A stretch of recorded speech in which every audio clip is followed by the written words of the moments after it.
Sa unang tingin, tila isang ordinaryong bata lamang ang 11 taong gulang na itago natin sa pangalang Justin. Sa edad ni Justin, karaniwang ginagawa niya dapat ay ang pakikipaglaro sa mga kapatid at sa kapwa-bata sa labas ng bahay. Ngunit sa kabila ng lahat ng ito, nabibilang siya sa 89% ng mga bata na nahumaling sa paglalaro ng computer games. Noong nakaraang taon ay dineklara ng World Health Organization o WHO ang panganib na dala ng sobrang paglalaro ng mga online games. Kasama sa listahan ng International Classification of Diseases ang labis na pagkalulong sa paglalaro online o kung tawagin ay gaming disorder. Kailan ka natuto maglaro ng computer? Mga grade 3 po. Tapos sino yung mga nagturo sa'yo? Yung grade 3 po, mga papa ko po nagtuturo sa akin nun. Sabay, noon si Janre, yung kaibigan ko, Tapos, nakapal. sige. Tapos nung natuto na ako mag-computer, naglalaro na ako. Sabay mga hapon na ako nakakauwi gabi. Gaano ka katagal maglaro ng computer? Mga 5 hours. Tapos simula, Tanghali. tapos nung lagi ka nang nagko-computer, di ba? Ano yung mga nakalimutan mo nang gawin, hindi mo na nagagawa dahil nagko-computer ka lagi? Hindi ko na rin nakakalimutan ko na rin kumain. Hapon na ako umuwi, sabay gabi na ako kumakain. Minsan sabay hapon nakain ako. Pag uwi ko sa tanghali, hapon ako uwi, kakain na ng hapon, sabay maliligo. Tapos nagkakasakit. Tapos pagtapos magkasakit, doon na lang ulit sa bahay. Tunay nga na sa bawat pag-usbong ng makabagong teknolohiya, kasabay nito ang paglaganap ng iba't ibang klase ng online games at ang pagdami ng mga naglalaro nito. Subalit, kaakibat nito ay mga problema, partikular sa kalusugan. Ang pinaka nakaka-apekto talaga yung sa kalusugan nila is hindi sila nagkakaroon ng sapat na ehersisyo. So, sa labis-labis na online games, literal na nakaupo lang sa harap ng computer o kaya nagmo-mobile phones lang ang mga bata. So, technically, hindi sila naaarawan at hindi sila nagkakaroon ng sapat na ehersisyo para sa kanila.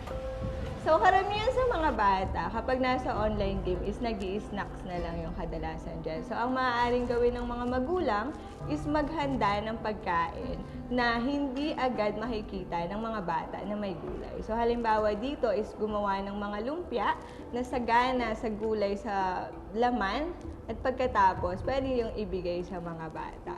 Nakausap din namin ng ina ni Justin tungkol sa pagkahumaling ng anak niya sa online games. Ngunit tumanggi siyang humarap sa kamera. Maaga kasi siyang umaalis dito, tapos kapag hinanap ko siya, sa computeran ko siya natatagpuan. Tapos yun, minsan kasi pagising niya sa umaga, pagising namin wala na. Tapos na lang siya, sa computeran ko siya natatagpuan, tapos anong oras na siya umuwi, walang almusal, walang kain-kain. Minsan daw sumasakit yung dito niya sa ng mata niya dito sa ganito niya. Sabi ko nga sa kanya, katututok niya sa computer. Yung refleksyon ng computer. Pero nakapaghanda naman po kayo ng pagkain ng sustansya para sa araw-araw niyo. Kaso nga lang po, pahirapan po talaga yung kumain kasi minsan nga po oras na ng kainan, oras na ng pagkain, nasa galaan pa siya. Tapos sa kalusugan naman niya, ang laki nga naman pinayat niya, tapos wala siya ganang lagi kumain kasi nalilipasan ng pagkain. Hiningi din namin ang opinyon ng isang communication professor ukol sa paggamit ng media at ang epekto nito sa mga bata. Ang isang bagay sa media na dapat nating maintindihan is that meron itong kakayahan na maka-impluwensya ng pag-iisip ng tao. Ito ay dulot ng mga information na nakukuha natin, na-acquire natin sa pamamagitan ng paggamit ng media. Ang nakakabahala sa mga nangyayari ngayon ay marami sa ating mga kabataan ang naiiwan ng walang supervision ng kanilang mga magulang habang sila ay gumagamit ng media. Ito ay delikado sapagkat ang ating mga kabataan ay matatawag nating vulnerable. Kumbaga para silang sponge na madaling maka-absorb ng mga information na nakukuha nila mula sa media. At sa puntong iyon ay maaaring magkaroon ng mga manifestations ng negative effects.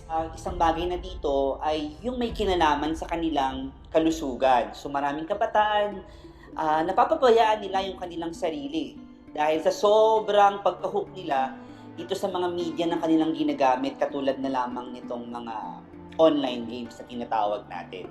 Tunay nga na sa bawat pag-usbong ng makabagong teknolohiya, kasabay nito ang paglaganap ng iba't ibang klase ng online games at ang pagdami ng mga naglalaro nito. Ano ba yung mga kinakain mo ba? Computer ka, may kinakain ka bang kasabay? Ano yung mga ganun? Mga chicherya po. Mga chicherya, mga eksakto, sabay. Pag naubos, maglalaro na po ako. Sabay, pag naubos na po pera ko, manunod muna ako, sabay uwi na ako. Anong mga sakit na nararamdaman mo? Yung mas nagkakaano po ako. Yung sakit yung lalamunan ko. Sabay inuubo ako. Nilalagnat. Masakit yung ulo. Kung wala po yung computer, nalulungkot po mga bata. Kaya po naglalaro mga bata dahil para masiyahan po sila sa mga ginagawa nila. Pwede rin po maglaro ng cellphone pero saglit lang po. Sa pagbabago ng teknolohiya sa Pilipinas, lalong higit sa mga bata, kinakailangan ng gabay upang hindi maabuso ang paggamit nito. Mga magulang pa rin ang inaasahang kaagapay ng WHO upang ang kaso ng gaming disorder ay mabawasan. Sa huli, disiplina pa rin sa ating mga sarili ang susi upang ang kalusugan ay maingatan at ang mga pang-araw-araw na gawain ay maisang katuparan.